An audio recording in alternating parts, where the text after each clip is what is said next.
Hey, we're back. And it turns out that my 8-week video series did turn into a 6-week. So this is going to be the last video. And in talking with my guests and getting feedback from the social media and the YouTube channel, I'm going to try to do this again because it seems like it is very well received.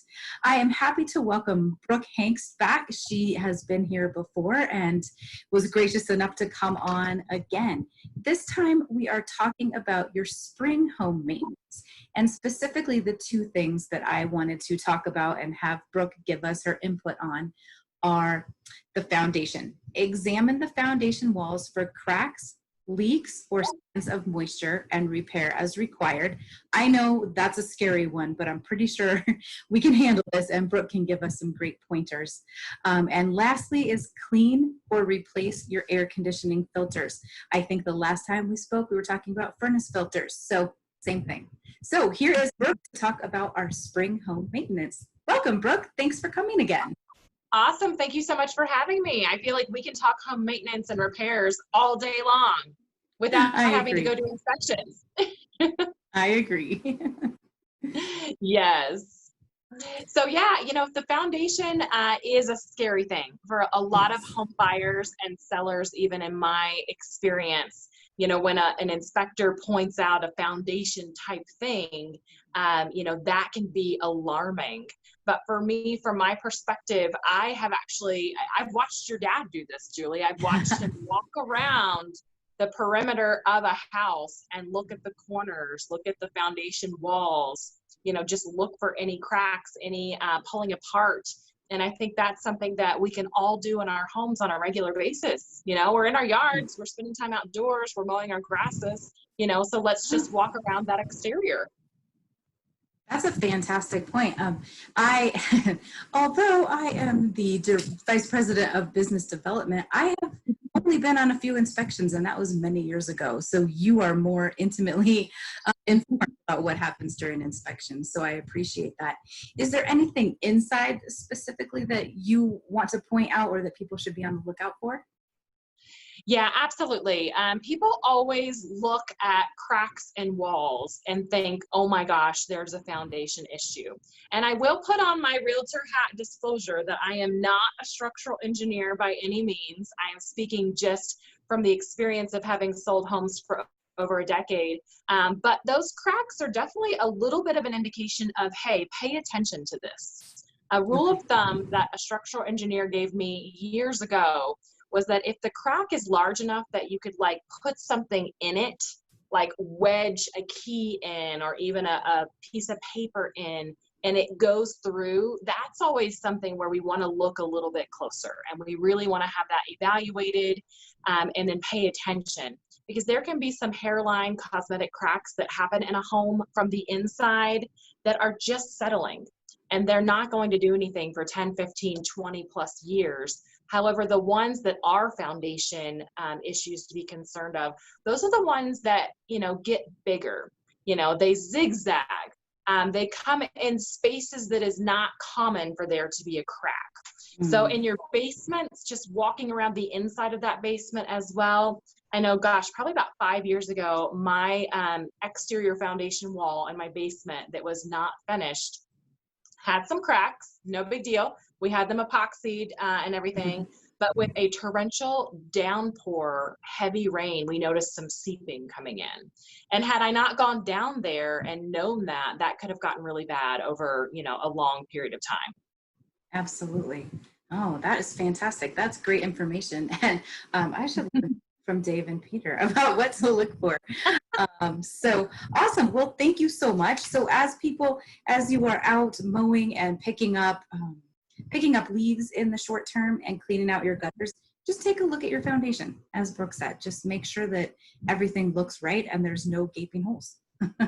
And then holes, cracks, and then those corners are always sections that I pay close attention to from the inside and the out. That they are matching up and they are flush. Yeah, that they're matching, that nothing has shifted, because that's when we have damage that can really happen to the foundation to cause structural issues. Yeah. Okay, good. Because I don't know this. This is more informed than Julie. So much.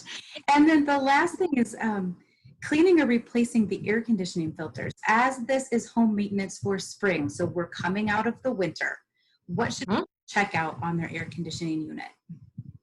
So the exterior AC unit, a lot of my clients will get confused. They'll think my AC inside, and that is actually your furnace, but your exterior AC unit is the big block of concrete with the big propeller, thing on the outside of the house. So I say that not to insult anyone, but I have had clients that, have not realized the difference. But those two units do work in conjunction with one another, the AC and the furnace. So for the AC unit outside, I always just tell people, go look out there. Look to see if you've got leaves that have fallen into that unit, debris, because when things are spinning and you've got leaves and debris in there, your unit is having to work harder. And again, thank you, Dale, to my HVAC guy for telling me this after so long. We want to do everything we can for our machine to operate longer. And if it's working harder and longer are generally not going to be the right combination. The other thing that I experienced firsthand, I think it was last summer actually, we had some temperature fluctuations, which is very typical here in Colorado, as we know, where it was getting cold at night, but then it was getting hot during the day. And I get cold when it's under 70 degrees. So I was one of those people that was going back between my furnace, turning it on, and the AC, and the exterior air conditioning unit lines froze. I didn't know that could happen. So another big observation of just walking out and taking a look at those cords, those conduits, whatever they call them, the lines that go from the unit into your house, to make sure those all look normal. Because when I walked out there and he told me what happened, I was like, oh, I thought that was a big plastic on my lines. No, that's ice. So learn from my mistakes. That can happen. And I just need to go out there and take a look for myself to see what was happening. Fantastic. And then the furnace filter and the AC filter are the same thing. They are the same thing. And I think we said this on another video. My best tip is know the dimensions of that filter. Mine is 18 by 24 by 1. Okay. And set yourself up on a subscribe and save, an automatic shipment, have that delivered, and change those every 30 days. Put a reminder in your phone, have it in your garage where you have to walk past it every day. But really change those, because I had a furnace that had almost gone out in a rental property. I was panicked. I thought we're going to have to replace this furnace. And as it turned out, they just had not changed the filter in a long time. And once we changed the filter and had the unit serviced, it was able to operate so much better because it wasn't having to work so hard with a dirty filter. Yeah.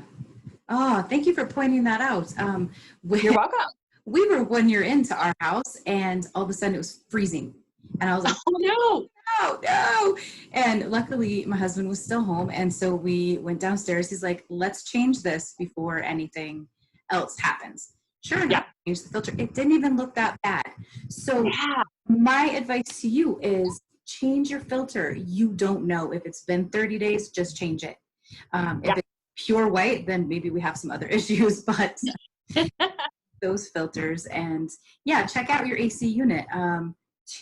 3 or 4 years ago, we had a ton of cotton hit the unit, ton of cotton. And as Dave was doing his inspections, he came home and he said, hey, you need to tell people to go change or to go rinse off the outside of their AC unit, because that's a great idea. It's sticking on there. So so always, you're walking past that. Maybe if your builder is like mine, the AC unit's on the side where we access everything. But as you walk by it, just take a look, just see if there's anything sitting in there or blocking any of the vents and area around that. So that is great advice. The one other thing that I would suggest as well is usually our AC units are on this concrete block, like a pad. And every now and then, if our landscaping or some tree roots have grown, that block can kind of shift. And so another thing I would do is I would check to make sure that AC is sitting on something that's level. Because if it's shifting, that definitely impacts its ability to work 100% efficiently. So that's the other point of advice I would throw out there. Oh, that is a really good one. I can imagine, as we have fans in our house, and if the fan Yeah, is like, I'm standing under a ceiling fan right now, if that goes off kilter, it's gonna be noisy and it's not gonna work.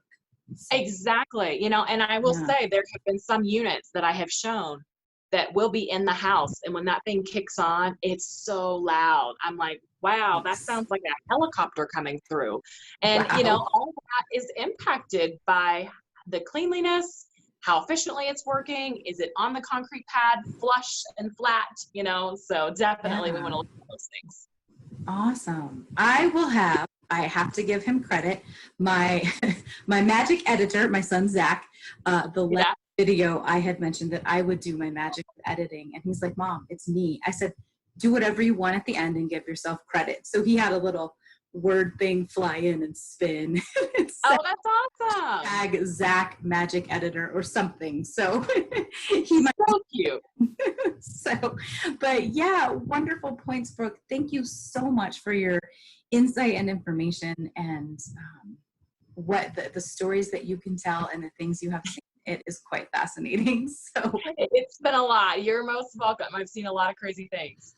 I've seen a lot of yes. crazy things in AC units, I'll tell you that. Oh, yeah, I can only imagine.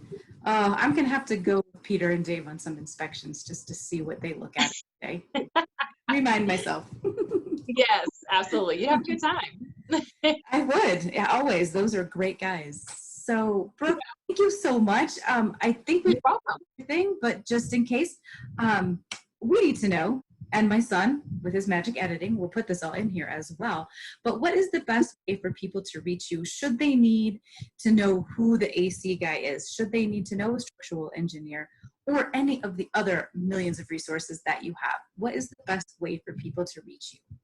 Absolutely. The best way is phone number for me, and it's 720-988-5952. And then our website is sellwithbrooke.com, and that's Brooke with an E on the end. So those are the best ways. Perfect. I will have Zachary add those things in, as well as Perfect. other stuff. So thank you so much, Brooke. I appreciate you joining me with these videos, and I hope you have a fantastic day. Oh, you're welcome. I love doing it with you, Julie. So you have a good day too, okay? Thank you.